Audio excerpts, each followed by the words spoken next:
Second last stop, girls. Here we go. Alright, so this is our holiday movie. It's a recap from when we flew to the other side of the world, Australia to Portugal. It was about 31 hours worth of flying, plus layovers. Tell me when the wheels are down, tell me when the wheels are down. Not too heavy? I got it. Scoop it up. So the goal of this trip was to do a big lap around Portugal by car. Our first stop was Porto. We rented a car and then headed straight down to the land of the big waves, Nazaré. And here's the view that's advertised that we get. We get a bit of both. There we go. Booking.com's a bit like a box of chocolates. You never know quite what you're going to get. Now, the big mission, to make it up to the headland of Nazaré, where the big red lighthouse is, the standing platform to watch the world's biggest waves be surfed. So these mountains were way higher than I expected. They were over 100 metres up. There's two ways to get up there. One is the footpath, the other, the train, or the vernacular.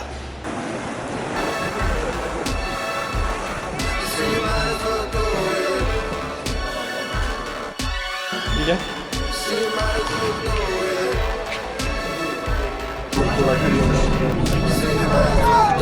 Our accommodations, the little yellow building.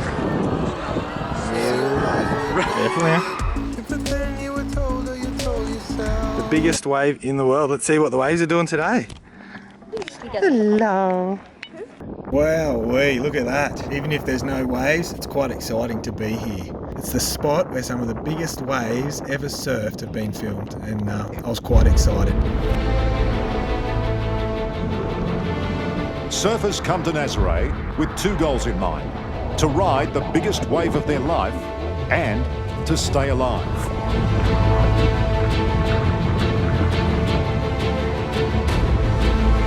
You know, like that wave can kill you for sure, so it's the most dangerous wave in the world, and if you don't have the right team and the right experience in your team, you can die quite easily out there. It was nice to see a few Aussie flags up on the wall. Shout out to the boys. 10 years ago, this ancient clifftop fort of Nazaré wasn't even on the surfing map. Straight down? I was still amazed at just how high we were. But we opted for the footpath down where there was an awesome swing. Go higher. Sí, Lima. Uno limón y una menta. Sí. We finished up at Nazaré, jumped in the car and headed south to the capital, Lisbon. Our motto at every intersection was right is tight, left is wide, as we're from Australia and we're used to the opposite. That's creepy. Look what they did. Can you see any people on top of the castle? I'm just gonna go down. If you've got to push it in so you don't feel like the inside of the barrel where the eye goes. We ended up choosing a red bus to take us around the whole of Lisbon. It was fun being on top of a double-decker bus with no roof, overseeing the city. Now I feel like we're entering like the Lisbon town. Well, number 4 and 13. Kind of looks like a pig. Yeah. We took a route that took us all the way to the south of the city and a route that took us all the way to the north. I think it was €25 per head for a 48-hour bus ride.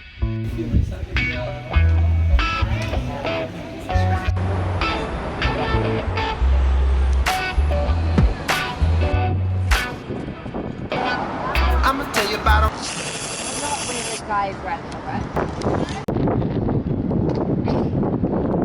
Ollie, wave. Oh, yeah. That he had in his hands, yeah. Woke up one morning and said, I can't get her out my head. We went to this castle and the line was massive and it was pretty hot, so we opted for the overpriced watermelon drink. Come in the sun.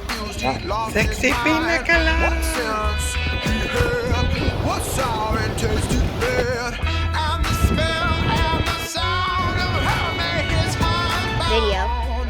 broken bone. All right, next. bins, alleyways. Here's the infamous Pink Street. A lot of chewing gum on the ground and rubbish in the peripheries. Not sure if that's the tourists or the locals, but whoever it is, take your rubbish with you, you grub. I've been about 50 shops to find this one thing. What is it? What is it? Take that back to Australia. Down in this little precinct, you're probably going to be either approached by a sunglass salesman or a drug dealer.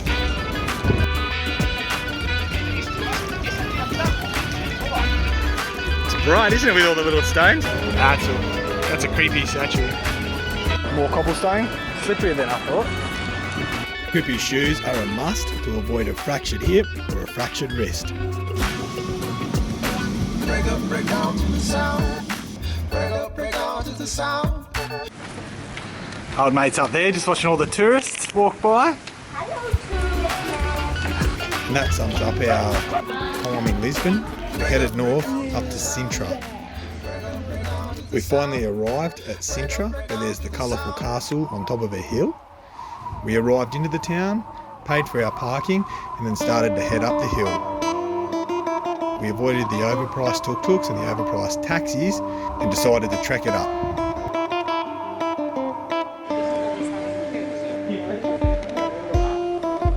It's really deep. Rapunzel, I'm gonna say that.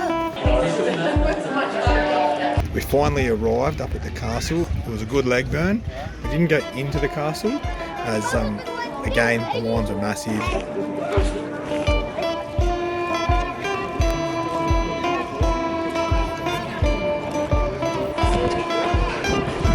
Sorry. Oh yeah, it is cold out here, isn't it? Yeah, well, that wind's strong. Do you reckon there's napland up here? What about homework? The stairs.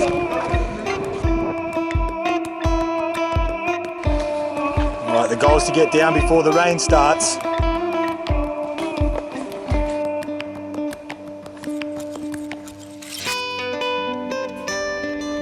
Our next stop was all the way down to the south, as far south as you can go, to a place called Salema. Here we didn't do a great deal, except for lay on the beach and swim. Smile, girls. Ollie! In a few fights, fighting for the tourists' food. Ooh.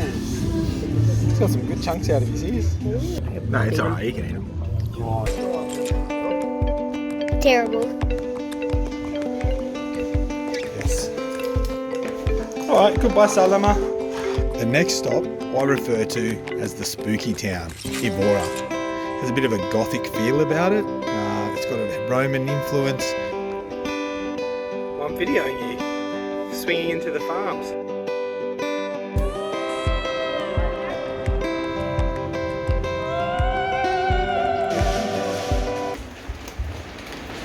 Hold on. Got it?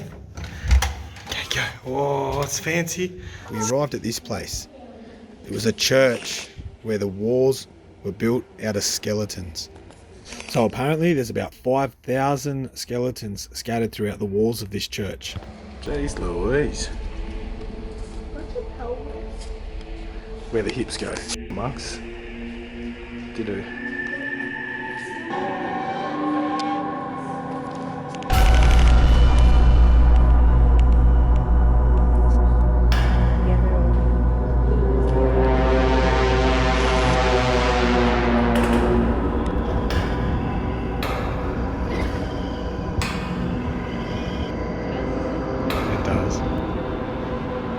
We ended up at this church. This one reminded me of something out of Van Helsing.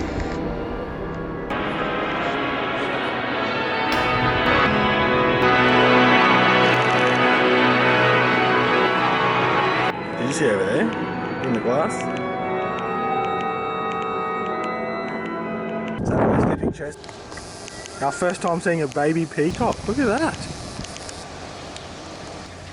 Alright, after Évora we headed north again up to a little town called Coimbra. Here it comes. We're on Coimbra. We've got to wait for people to hop off, I think. Or we can just keep doing laps. In Coimbra, They don't have the double-decker red bus, but what they do have is this little red train, which is quite convenient if you want to do a quick tour of the whole city. There is the oldest university in Portugal. It's about 700 years old.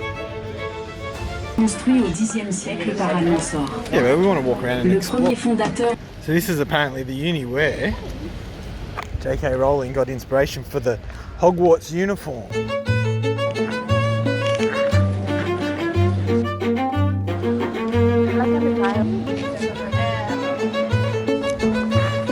Big door.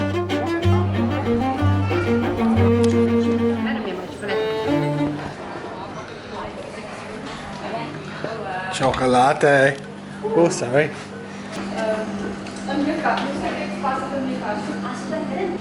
Oh, yum, yum. So how many flavours? 12. So there's 9 different flavours. Vanilla. Can I try some? After we explored Coimbra and ate some hamburgers and some chocolates, we headed over to our family friend's property where we were treated to a traditional Portuguese dinner.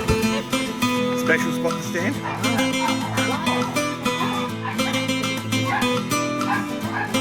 Oh, yum.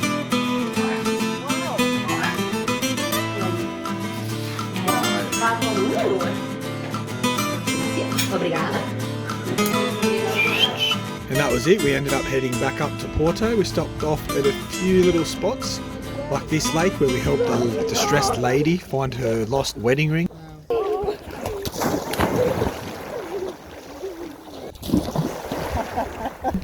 And then we stopped at the stripy houses, the canals, back to Porto.